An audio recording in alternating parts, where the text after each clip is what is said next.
The Titans, Cyclops, Paul Bunyan, Pecos Bill, the Jolly Green Giant, or Jack's Beanstalk Giant. All these characters bring to mind fictional, mythological imaginings.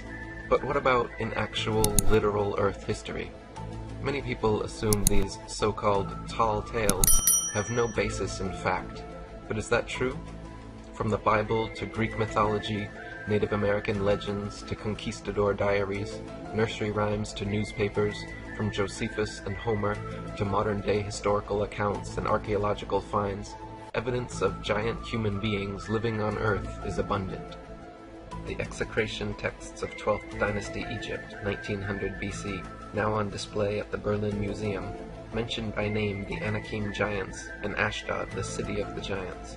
One of the most incredible accounts of ancient giants was by Hellenistic geographer Eutychus, who told of two separate 36-foot human skeletons which were allegedly uncovered by Carthaginians somewhere around 300 BC.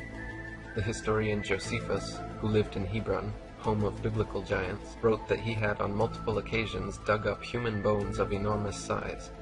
He also wrote about the people of Judah facing the giants of Hebron, saying, "There were till then left a race of giants, who had bodies so large and countenances so entirely different from other men, that they were surprising to the sight, and terrible to the hearing. The bones of these men are still shown to this very day, unlike to any credible relations of other men." Josephus also wrote of Eleazar, a Jewish giant that stood over 10 feet tall, being one of the hostages the king of Persia sent to Rome to ensure peace. Roman Emperor Aulus Vitellius also mentioned this, writing that Darius, son of Artabanes, was sent as a hostage to Rome. He took with him, with diverse presents, a man 7 cubits high, a Jew named Eleazar, who was called a giant by reason of his greatness. Roman author Pliny the Elder wrote that during the reign of Claudius, a 9-foot, 9-inch giant named Gabarus was brought from Arabia to Rome and placed head of the Adutrix legions. The area today called Baca, near the valley of Hinnom, was long known as the Valley of the Rephaim, or Valley of the Giants. The Ras Shamra texts, discovered in 1928 in Syria, are historical documents mentioning the economy, history, and religion of Ras Shamra, ancient Ugarit, as well as the giant Rephaim, which then inhabited the area. In 135 AD, soon after the Bar Kochba War, Buber's Tanhuma described Roman Emperor Hadrian's encounter with Rabbi Jonanan ben Zakkai, in which he was shown the skeletons of fallen Amorites measuring 18 cubits, or 30 feet tall. According to Jacques de Voragine, Saint Christopher, the Christian martyr, was of gigantic stature, had a terrifying mane, and was 12 kudis tall, a kudi being slightly longer than a modern foot. In an old book called History and Antiquities of Allerdale, there is a report of a giant found by one Hugh Hodson of Thornway in Cumberland, England, during the Middle Ages. The report states that the said giant was buried 4 yards deep in the ground, which is now a cornfield. He was 4 yards and a half long, and was in complete armor, his sword and battle axe lying by him. His teeth were 6 inches long and 2 inches broad. The Cocopa Indian tribe have an oral history describing giants of the past able to carry logs so heavy that 6 humans failed to budge. Considering that humans can carry on average twice their body weight, and the average human is 150 pounds, this means the logs would have weighed over 1,800 pounds. In H.T. Wilkins' book Mysteries of Ancient South America, he retold old Peruvian tales of a time during their past when a race of giants came from the Pacific Ocean on ships and invaded the lowlands of Peru, forcing the Inca to retreat high into their mountain strongholds in the Andes. The Incas said that some of the giants were so huge that from the knee down they were as tall as a tall man. The Inca legends also closely parallel the biblical account of Sodom and Gomorrah, saying that these giants brought no women with them, and because they were too big for the Inca women, they became homosexual, and one day, while they were publicly polluting the marketplace with these practices, a fire from heaven rained down on them and consumed them. Gary Nelson wrote, "Growing up in Nevada, I had heard stories of the Sitka from the Paiute Indians that lived in the area. They told of red-haired men and women of light-colored skin as tall as 12 feet who originally lived in the area when the Paiutes had first arrived. Evidently, these human giants liked to eat the Indians, so they had problems making friends. The Indian tribes of the area finally joined and ambushed the giants, killing most of them on the spot. The remaining giants took refuge in a cave. The Indians demanded they come out and fight, but the giants refused, so the Indians piled brush into the cave and set it on fire. Any giants that did run out were shot with arrows. The remaining giants were asphyxiated. Many early explorers, including Vespucci, Drake, Coronado, De Soto, and Narvaez, all mention encountering giant human beings in their journeys. The first Europeans to sail along the Patagonian coast were Ferdinand Magellan and his crew in 1520. Their first meeting with the Tehuelches was recorded by Antonio Pigafetta. One day, when no one was expecting it, we saw a giant, completely naked by the sea. He danced and jumped and singing, spread sand and dust over his head. He was truly well built. The captain named these kind of people Patagoni. They have no houses, but huts, like the Egyptians. They live on raw meat and eat a kind of sweet root, which they call kabak. The two giants we had on board ship ate their way through a large basket of biscuits and ate rats without skinning them. They drank a half bucket of water at once. When Hernando de Soto reached the territory of the Apalachee around Tallahassee, he recorded meeting a giant Indian chief whom he described as a man of monstrous proportions. At the same time as De Soto, across the continent near present-day California and Arizona, Francisco Coronado was leading a team to search for the legendary beautiful 7 cities of Cibola and ran into several tribes of giants. Pedro de Castaneda, one of Coronado's team members, later wrote a complete history of the expedition, mentioning their meetings with giant Indians. In one such passage, he wrote of their encounter with the Seri Indian tribe. Don Rodrigo Maldonado, who was captain of those who went in search of the ships, did not find them, but he brought back with them an Indian so large and tall that the best man in the army reached only to his chest. It was said that other Indians were even taller on the coast. In around 1542, within months of De Soto and Coronado's expeditions, 5-year-old Fray Diego Duran moved with his Christian missionary family to central Mexico and spent most of his life there. During his travels, he recorded several times coming in contact with giant Indians. It cannot be denied that there have been giants in this country. I can affirm this as an eyewitness, for I have met men of monstrous stature here. I believe that there are many in Mexico who will remember, as I do, a giant Indian who appeared in a procession of the Feast of Corpus Christi. He appeared dressed in yellow silk and a halberd at his shoulder and a helmet on his head, and he was all of 3 feet taller than the others. In his book, History of the Indies, Joseph de Acosta also tells a tale similar to Duran's.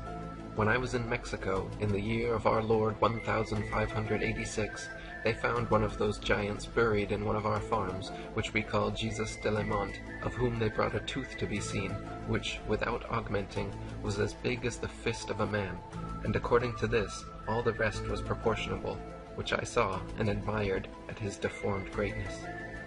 Halfway around the world in 1575, when the Tartars invaded Poland, Jacobus Niezabilo Vias defeated a soldier of gigantic size who fought within their ranks.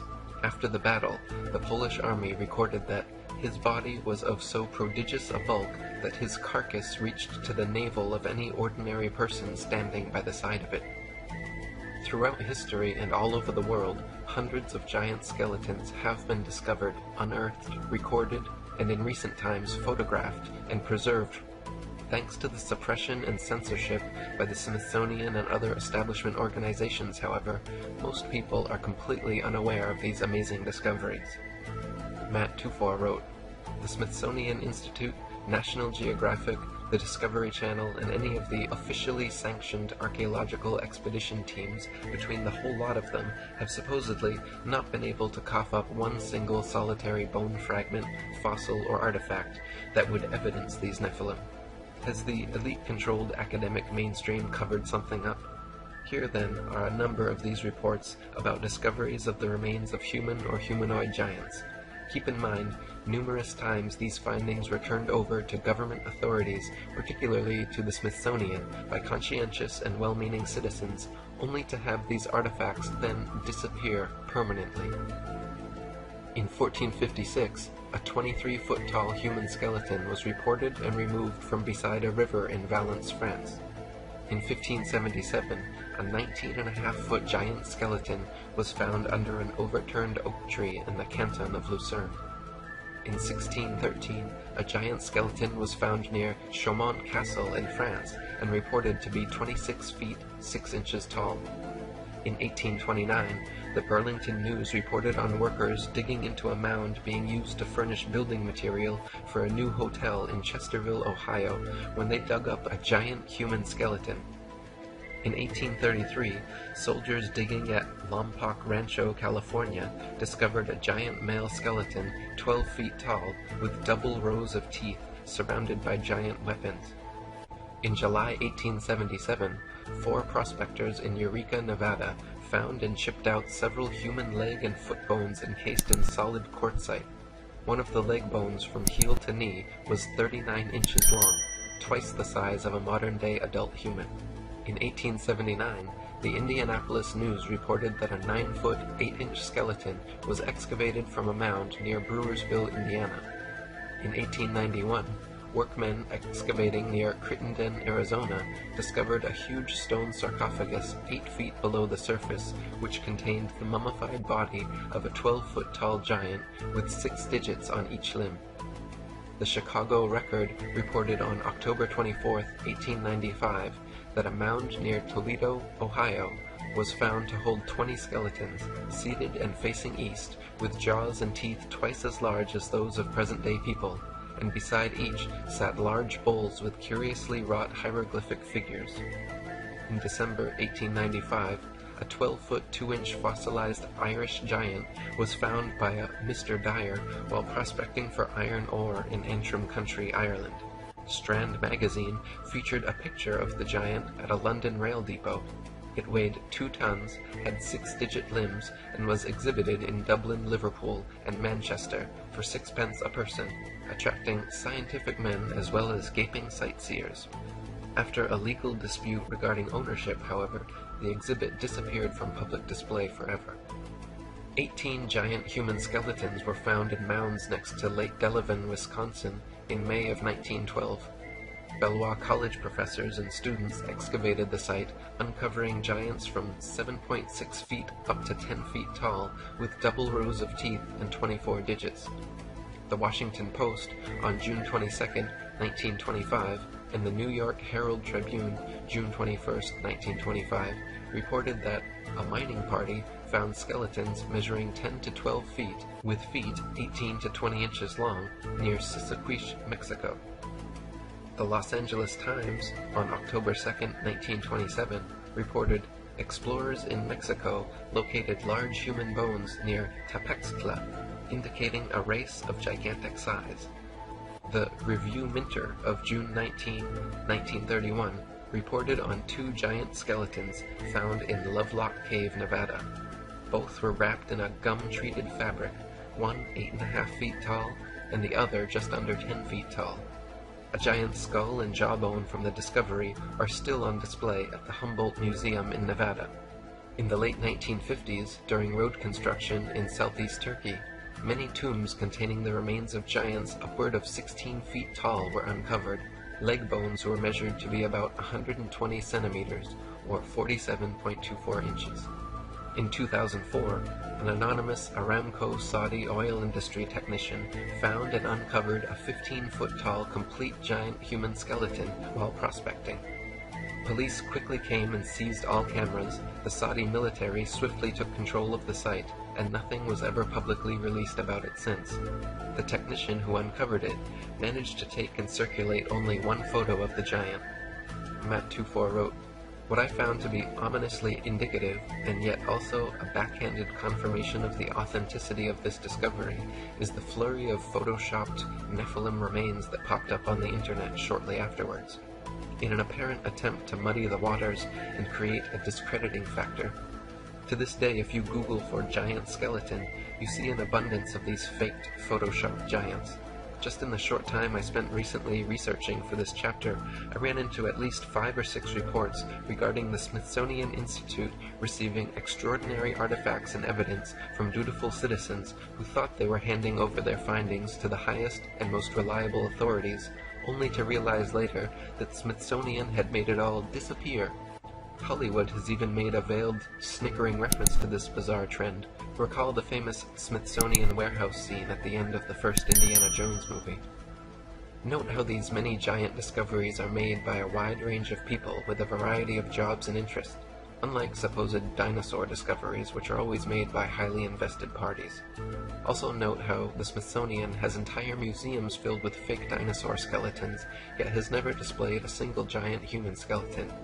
Even though they are in possession of several of them, they maintain that giants never existed and have never been discovered.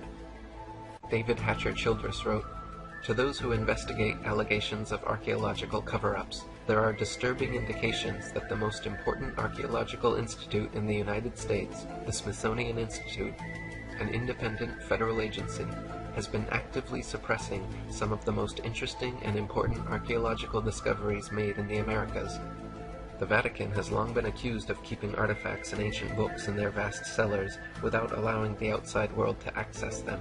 Sadly, there is overwhelming evidence that something very similar is happening with the Smithsonian Institution." Ivan T. Sanderson, a famous zoologist and frequent Johnny Carson guest, told the story of an army engineer stationed on the Aleutian islands of Shemya during World War II, who sent him a fascinating letter. The man claimed to have uncovered a giant graveyard when building an airstrip bulldozing through sedimentary rock in 1944. He found skulls which measured from 22 to 24 inches from base to crown, nearly 3 times the size of a typical adult human skull. He entrusted them to the Smithsonian Institute, where they were never to be seen again. He wrote to Sanderson, "Is it that these people cannot face rewriting all the textbooks?" When Spiro Mound in Oklahoma was excavated in the 1930s, an 8-foot-tall giant in full armor was discovered along with a treasure of pearls and other jewels. The Smithsonian Institute was directly involved in the cover-up of this and many other ancient mounds of the Midwest which were dug up. Archaeologist and researcher David Hatcher Childress reported on one Smithsonian employee who lost his job for exposing evidence that the Smithsonian had at least once taken a barge full of unusual artifacts out and dumped them in the middle of the Atlantic Ocean. David Hatcher Childress wrote, "Perhaps the most amazing suppression of all is the excavation of an Egyptian tomb by the Smithsonian itself in Arizona. A lengthy front-page story of the Phoenix Gazette on April 5, 1909 gave a highly detailed report of the discovery and excavation of a rock-cut vault by an expedition led by Professor S.A. Jordan of the Smithsonian. The Smithsonian, however, claims to have absolutely no knowledge of the discovery or its discoverers. The area around 94 Mile Creek and Trinity Creek had areas with names like Tower of Set, Tower of Ra, Horus Temple, Osiris Temple, and Isis Temple. In the Haunted Canyon area were such names as the Cheops Pyramid, the Buddha Cloister, Buddha Temple, Manu Temple, and Shiva Temple. Was there any relationship between these places and the alleged Egyptian discoveries in the Grand Canyon? We called a state archaeologist at the Grand Canyon and were told that the early explorers had just liked Egyptian and Hindu names, but that it was true that this area was off limits to hikers and other visitors because of dangerous caves. Indeed, this entire area, with Egyptian and Hindu place names in the Grand Canyon, is a forbidden zone. No one is allowed into this large area. We could only conclude that this was the area where the vaults were located. I believe that the discerning reader will see that if only a small part of the Smithsonian Gate evidence is true, then our most hallowed archaeological institution has been actively involved in suppressing evidence for advanced American cultures, evidence for ancient voyages of various cultures to North America, evidence for anomalistic giants and other oddball artifacts, and evidence that tends to disprove the official dogma that is now the history of North America." Gary Nelson wrote, "Recently I took a trip to Peru, and guess what jumped out at me in some of the museums I visited there? Yes, it was giants. In Peru they are not whisked away like they are in the USA. It should be noted that there have been hundreds of giant discoveries in the USA that have been either ignored or taken into custody by the Smithsonian, never to be seen again. The Incas actually had kings that were giants, and had red and blonde hair. In the Gold Museum in Lima, you can still see the clothing and head of an Incan king who stood an easy 10 feet tall. His dried and mummified head is easily twice the size of mine, and I am not a little person.